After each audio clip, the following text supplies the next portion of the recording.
এতগুলো দিন কাটিয়ে এখন দরদ দেখাচ্ছে। ফ্রেশ হয়ে নিচে নামলো পূর্ণতা। প্রথমেই খেয়াল পড়ল মিশ্রাকে। সকাল সকাল বসে বসে টিভি দেখছে, তস্ত হাতে রিমোট টিপছে সে, পাল্টাচ্ছে একের পর এক চ্যানেল। চেহারায় ফুটে আছে প্রচন্ড বিরক্তি। পূর্ণতা ওর দিকে এগিয়ে গেল, জিজ্ঞেস করলো, মিশু শরীর কেমন লাগছে এখন? জ্বর কমেছে দেখি? পূর্ণতা হাত মিশ্রার কপালে রাখতে গেল। মিশ্রা ততক্ষণাৎ মাথাটাকে সরিয়ে নিল। টিভি দেখছি, বিরক্ত করিস না, যা এখান থেকে। পূর্ণতার মন খারাপ হলো না, সে অভ্যস্ত এতে।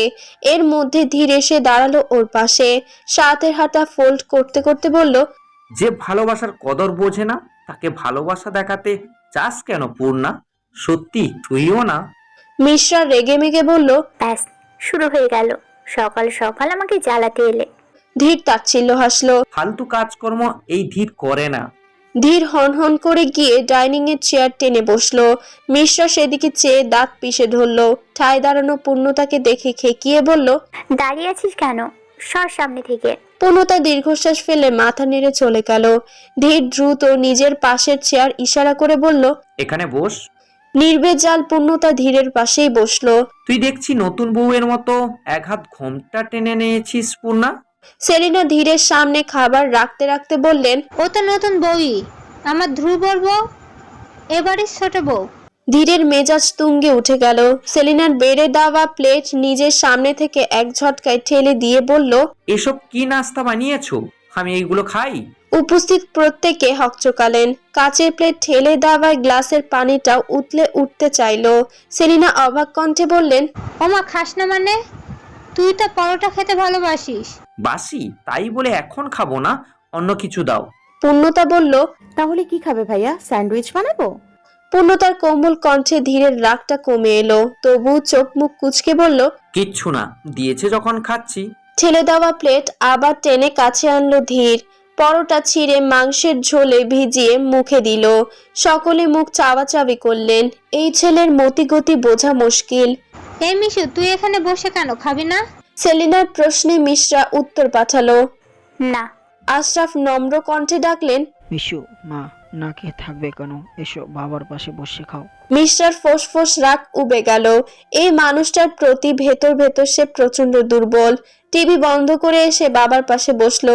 সারা পূর্ণতাকে শুধালেন, ধ্রুব ওঠেনি? না ছোট মা। সেলিনা পূর্ণতার প্লেটে খাবার দিতে গেলে পূর্ণতা বাধা দিল। আমি এখন খাবো না মামুনি। কেন রে, খাবি না কেন? খাবি না কেন? পূর্ণতা হাত কচলাতে বলল। না মানে উনি আসুক। পূর্ণতার মিনমিনের স্বর সবার কানে গেল। সেলিনা সায়রা একে অন্যের দিকে চেয়ে মুখ টিপে হাসলেন। আশরাফ এমন ভাব করলো যেন শুনিনি কিছু। এদিকে ধীরের পড়ে যাওয়া রাগ আবার তরতর করে বাড়ল। শক্ত হাতে পরোটা টেনে ছিঁড়ল। পুরো ক্ষোভটা দেখালো অবলা খাবারের উপর। কিন্তু মিশ্রা ব্রু কুচকে চেয়ে রইল পূর্ণতার দিকে। পূর্ণতা উনি কাকে বোঝালো? ধ্রুব ভাইয়াকে? ও বাবা, এই একদিনে এত প্রেম! মিশ্রা মাথা নাড়ল, ধীরের দিকে চেয়ে মিটি হাসলো। গায়ের ব্যথা সব উদাও হয়ে গিয়েছে এই একটা আনন্দে। মেহবুব খেতে খেতে বললেন, তাহলে যাও, ওকে ডেকে নিয়ে এসো। ও কখন না কখন উঠবে, অতক্ষণ তুমি বসে থাকবে, যাও। পূর্ণতা উসখুস করতে করতে উঠে গেল। ধীর তেজে পারল না খাবার টেবিল উল্টে দিতে। গাঢ় হয়ে বসে রইল ওভাবে। রুমে আসা থেকে দাঁড়িয়ে আছে পূর্ণতা। চোখ অবশ্য বিছানায় ঘুমিয়ে থাকা ধ্রুবর দিকেই। ডাকতে তো এলো, কিন্তু কিভাবে ডাকবে? সে তো পণ করেছে মনে মনে এই লোকের সঙ্গে আর একটাও কথাও বলবে না। পূর্ণতা পায়ের আঙ্গুল দিয়ে মেজে খুঁড়ছে, আঁকিবুকি করছে কখনো কখনো। অনেকটা সময় পর পূর্ণতা ধ্রুবকে ডাকতে এগোলো। প্রথমে কয়েক হাত দূরে দাঁড়িয়ে ডাকলো, শুনছেন? উত্তর নেই। পূর্ণতা আরেকটু এগিয়ে বিছানা ঘেঁষে দাঁড়ালো। শুনছেন? খেতে ডাকছে।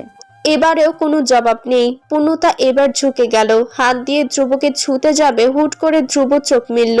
সাথে হ্যাচকা এক টান মেরে পূর্ণতাকে বিছানায় শুয়ে দিয়ে নিজে আছোয়া হলো ওর উপর।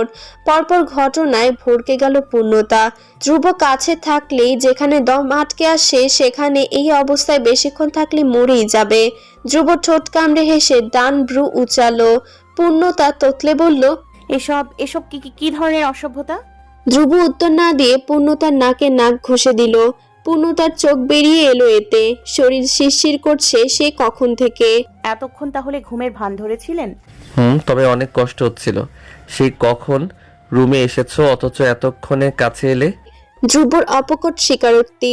পূর্ণতা মনে মনে বলল, কি শয়তান ছেলে! মুখে বলল, উঠুন, দম আটকে আসছে আমার। মিথ্যে বলছো? পূর্ণতা ভ্রু কুচকালো। মিথ্যে বলে আমার লাভ? খাবার টেবিলে সবাই অপেক্ষা করছে, আমাকে যেতে হবে। আমাকেও। তবে এখন যদি আমরা দুজনই না যাই তাহলে ওরা কি ভাববে বলো তো? কি ভাববে? ধ্রুব কণ্ঠ খাদে নামিয়ে বলল, সবাই ভাববে আমরা রোম্যান্স করছি। পূর্ণতা মুখ হা করে বলল, অসভ্য লোক একটা। মেয়ে দেখলেই আপনার অসভ্যতামি বেড়ে যায়, তাই না? নাকি নিজের নোরাকে মিস করছেন? ধ্রুবর হাসিটা নিভে গেল। তোমার আমার মধ্যে নোরাকে আনছো কেন? আমি নিয়ে আসিনি, নিয়ে এসেছেন আপনি। আর যাই হোক, আমি অন্ধ নই। বিগত দিনগুলোতে সবই চোখে পড়েছে। পূর্ণতার স্বর শীতল। ধ্রুবকে ফের ঠেলে বলল, উঠুন। ধ্রুব কাতর কণ্ঠে বলল, এমন কেন করছো মায়াপরি? মানছি ভুল করেছি, কিন্তু সেটা তো। পূর্ণতা এবারেও কথা সম্পূর্ণ করতে দিল না। কালই বলেছি, আপনার কোনো কথাই শুনতে চাই না আমি। আপনি সরবেন নাকি না? ধ্রুবর মুখ কালো হয়ে গেল। পূর্ণতার উপর থেকে সরে গেল চুপচাপ। পূর্ণতার খারাপ লাগলেও ধরা দিল না। কেন দিবে? লোকটা এতগুলো দিন তাকে কাঁদিয়েছে, এখন কাছে পেয়ে ভালোবাসা উতলে পড়ছে। পূর্ণতা যাওয়ার আগে ধ্রুবকে বলে গেল, তাড়াতাড়ি আসবেন। পূর্ণতার নিচে এসে একই জায়গায় বসতেই ধীর প্রশ্ন ছুড়ল। এতক্ষণ লাগলো যে? পূর্ণতা ছোট্ট করে বলল, ওই এমনি। পূর্ণতার মাথায় ঘোমটা নেই এখন, ভিজা চুল দেখা যাচ্ছে। তার মানে ধ্রুব পূর্ণার মধ্যে। ধীর নিজের মতো ভেবে নিল। গলা দিয়ে খাবার নামলো না আর। উঠে দাঁড়িয়ে গেল। সেলিনা শুধালেন, কি হলো? খাওয়া শেষ? তুই তো কিছু খেলি। কথা শেষ করার আগে ধীর হাঁটা ধরল। সিঁড়ির কয়েক ধাপ উঠতেই মুখোমুখি হলো ধ্রুবর। ধ্রুব তখন নামছিল। ধীরকে দাঁড়াতে দেখে সেও দাঁড়ালো। ধীরের চোখ লাল। তুই তাহলে আমার প্রতিপক্ষ হয়েই গেলি ধ্রুব? ধ্রুব বুঝলো না। মানেটা এবার সময় বলবে। ধীরের যাবার দিকে চোখ ছোট করে চেয়ে রইল ধ্রুব। কি বলে গেল তার ভাই? কিসের প্রতিপক্ষ? ধ্রুব মাথা না ঘামিয়ে নেমে এলো। ধীর ঠিক যে জায়গায় বসেছিল পূর্ণতার পাশের জায়গাটা, সেখানেই বসলো। উপর থেকে দৃশ্যটা দেখে ধীর দাঁত খিচে ধরল। ঠিক এইভাবে আমার জায়গা দখল করছিস ধ্রুব। চেয়ার থেকে শুরু করে পূর্ণার জীবন সবখানে। সায়রা মনোযোগ দিয়ে মিশ্রাকে দেখছেন। কি শান্তভাবে খাচ্ছে মেয়েটা। এতটা চুপচাপ কবে হলো? অনেকক্ষণের নীরবতা ভাঙলেন আশরাফ। মেহবুবকে বললেন, ভাইজান, আজ আমাদের যেতে হবে। মেহবুব খাওয়া থামিয়ে তাকালেন। কেন, কোনো দরকারি কাজ আছে? যে ব্যবসার কাজে সুইডেন যেতে হবে। তাহলে সাইডে থাকো কাশটাপ ভাই, আপনিও চলে যান। তাহলে ও একা ওই বাসায় গিয়ে কি করবে? আমি তো ওকেও সাথে নিয়ে যেতে চাইছি ভাবি। তিন জোড়া চোখ বিস্মিত হয়ে একযোগে আশরাফের দিকে তাকালো। সায়রা, মিশ্রা আর পূর্ণতা। আজ এতগুলো বছরে এই প্রথম আশরাফ সায়রাকে নিয়ে যাচ্ছেন কোথাও, তাও বিদেশে। মিশ্রা মায়ের দিকে তাকালো। সায়রা চোখ নামিয়ে নিয়েছেন। সকলকে লুকিয়ে মায়ের চোখের জল মোছার দৃশ্য ঠিক দেখে ফেললো মেয়ে। সাথে শান্তিও পেল ভেবে। মম আর বাবার মধ্যে সব ঠিক হচ্ছে তবে। পূর্ণতার বিস্ময় এবার হাসিতে পাল্টালো। তার বাবা কথা রাখছে তাহলে। আশরাফ মেয়ের দিকে তাকাতেই পূর্ণতা ঠোঁট নেড়ে নিঃশব্দে বোঝালো, থ্যাংক ইউ বাবা। আশরাফ মৃদু হেসে চোখের পাতা এক করলেন, অর্থাৎ নীরবে আশ্বাস দিলেন মেয়েকে। মিশ্রা এটাও দেখলো। ভীষণ অবাক লাগলো তার।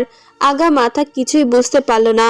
মাথা চক্কর দিল উল্টে। সেলিনা খুশি হয়ে বললেন, বা সাইরাও যাচ্ছে, খুব ভালো হবে। ওর অনেক ইচ্ছে ছিল বিদেশ ভ্রমণের, তাই না? সায়রা মৃদু হেসে বললেন, ওই আর কি। ধ্রুব নীরব ব্যক্তি। দেখলে মনে হবে তার সমস্ত মনোযোগ খাবার মধ্যে, কিন্তু তার মস্তিষ্কে চলছে অন্য কিছু। ধীর কিসের কথা বলল, কি করতে চাইছে, পূর্ণতার থেকে তাকে আলাদা করতে কত দূর যেতে পারে, এসবই মাথায় ঘুরছে। ঠিক তখন আশরাফ বললেন, কি ব্যাপার ধ্রুব, তুমি এত চুপচাপ যে? ধ্রুব তাকালো। না এমনি আঙ্কেল, সবে ঘুম থেকে উঠেছি তো তাই। আচ্ছা, ধীর তো নেই এখানে। কথাটা তবে তোমাদের তিনজনকেই বলি। কি কথা আঙ্কেল? সকলে তাকালো আশরাফের দিকে। আশরাফ আমোদে কণ্ঠে বললেন, আমার তরফ থেকে তোমাদের জন্য একটা উপহার আছে। কি উপহার? মিশ্রার প্রশ্নে আশরাফ হেসে পাঞ্জাবির পকেটে হাত দিলেন। বের করলেন 4টে কক্সবাজার ফ্লাইটের টিকিট। বললেন, তোমাদের চারজনের হানিমুনের সমস্ত অর্গানাইজেশন করছি আমি। তিনজন প্রচন্ড ঝটকা খেলো। সমসুরে অবাক কণ্ঠে আওড়ালো, হানিমুন? ঘরের মধ্যে অনবরত পায়চারি করছে ধীর। সকালে নাস্তার টেবিলে ঘটে যাওয়া খবর সে পেয়েছে। হানিমুনে যাবে ধ্রুব আর পূর্ণতা, মিশু যাবে না এটাতে সে কনফার্ম হয়েছেও। তাই ভেবেছিল সে নিজেও মানা করে দিবে, তারপর ট্যুরটা ক্যান্সেল হবে আপনা আপনি। কিন্তু না, ওরা দুজন না গেলেও ধ্রুব আর পূর্ণতাকে অন্তত পাঠাবে সবাই। সেই থেকে ধীরের মাথা খারাপ। এখন ওদের আটকানোর উপায়? কক্সবাজারে গিয়ে ওরা তো একে অন্যের আরো কাছাকাছি আসবে, তখন ওদের মধ্যে দূরত্ব কিভাবে বাড়াবে? সাথে তো তারও যাওয়া দরকার, কিন্তু একা যাবে কি করে? মিশু তো যাচ্ছে না। ধীরের পায়চারির মধ্যেই রুমে ঢুকলো মিশরা। চিন্তিত ধীরকে একবার দেখে ড্রেসিং টেবিলের সামনে বসলো, চিরুনি তুলে আঁচড়াতে শুরু করলো কালারিং চুলগুলো। ধীর অনেকক্ষণ ভেবে ভেবে একটা উপায় বের করলো। ইতস্তত কাটিয়ে মিশরার পেছনে দাঁড়ালো। মিশরা দেখেনি। ধীর যখন তার হাত থেকে চিরুনি নিয়ে নিল, খেয়াল করলো তখন। ভ্রু গুটালো সে। ধীর চিরুনি দিয়ে মিশরার চুল আঁচড়াতে শুরু করতেই মিশরার চোখ ফেটে বেরিয়ে এলো। বিস্ময়ের চোটে কথাই বলতে পারল না। অবাক চোখে শুধু অচেনা ধীরকে দেখতে থাকলো। ধীর আস্তে ধীরে চুল আঁচড়াচ্ছে। সময় নিয়ে রয়ে শয়ে বলল, একটা কথা বলবো মিশু? ধীরের এত নম্র কণ্ঠ মিশরা কোনোদিনও শোনেনি, তার বেলায় তো নয়ই। কি? ধীর আয়নায় মিশরার প্রতিবিম্বের দিকে চেয়ে বলল, কাল রাতের জন্য আই এম সরি, তবে আমি কিন্তু অবৈধ কিছু করিনি। তুই আমার স্ত্রী, তোকে ছোঁয়ার অধিকার আমার আছে। বিয়ে যেভাবেই হোক আমরা বরং মেনে নিই সেটা, বাকি সব ভুলে গিয়ে সংসার করি, কি বলিস? মিশরা অবিশ্বাস্য কণ্ঠে বলল, এসব তুমি বলছো? হ্যাঁ, কেন? মিশরা হেসে ফেলল, যেন দারুণ কৌতুক শুনেছে। ধীরের মেজাজ খারাপ হলেও চুপ থাকলো। কাল রাতের জন্য ক্ষমা করতে পারছি না। তবে হ্যাঁ, মিশুর দ্বারা এসব সংসার টংসার আশা করো বোকামি। নিজের কাজ করো আর এসব চিন্তা ভাবনা মাথা থেকে ছেড়ে ফেলো। চত্বর সব। মিশরার কাটকাট জবাব বলে দিয়ে রুম থেকে বেরিয়ে গেল। ধীরের সব আশায় জল পড়ল এতে। রেগে চিরুনিটাকে আছাড় মারল ফ্লোরে।